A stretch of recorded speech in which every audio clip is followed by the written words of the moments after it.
So we're assuming God exists. There are many strong evidences for the existence of God, but that's not the subject of this presentation. What are the possible worlds God could have created? One is nothing, nothingness. We're pretty sure he didn't do that. Rene Descartes, philosopher, said, cogito ergo sum, which is Latin for I think, therefore I am.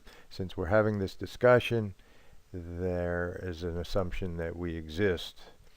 We may exist in the matrix, but certainly something's going on. One possible world God could have created is this idea of obedient robots, where we have no free will.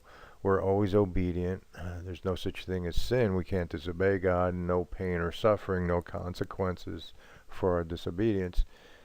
And obviously this is not what God wanted. This is not the kind of world God created. Another world I call Jello bullets. There is a world, let's say he could have made free will, but without consequences. So there's no pain or suffering, no consequences for our decisions. A little boy gets really angry at his mom, pulls out his .44 revolver, shoots his mom in the brains, but the bullet turns into jello and no one gets hurt. And that's a possible world God could have created, but pretty sure he didn't, because we see the consequences on this world, the pain and suffering. So obviously the world that God did create is free will with consequences. Where there's free will, we choose freely to obey, to follow God or not, to respond to his revelation or not. So there's such a thing as sin, disobedience, disobeying God, and hurting our fellow man for our own selfish reasons. There is such a thing as pain and suffering.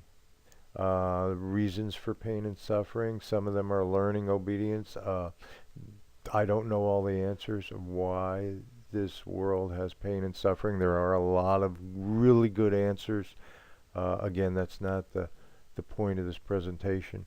But we learn obedience and learn to follow God. So there are consequences for our decisions.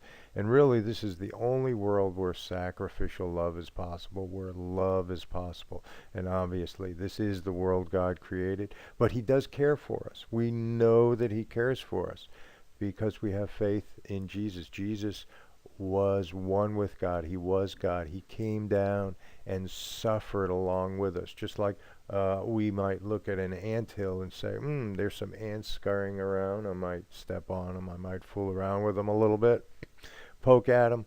But if we actually become an ant to prove our love to them, that we become an ant and live as they do and suffer as they do, just as Jesus suffered and experienced the temptations and the difficulties and the suffering that we experience and the challenges we experience, yet he was without sin and he chose to die on the cross for us. This is proof that he does love us. And so this is the world I believe God created, but it's the only world that makes any sense, of course.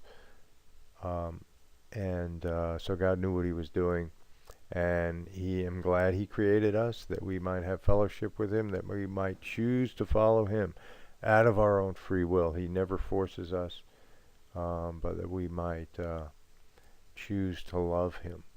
And love is a powerful emotion, something that is not of our own, nothing that we get out of it, but we choose to do something for someone else without any interest, without any reward, a sacrificial love. And that's, I think, what God is trying to promote. That's all for now. Bye.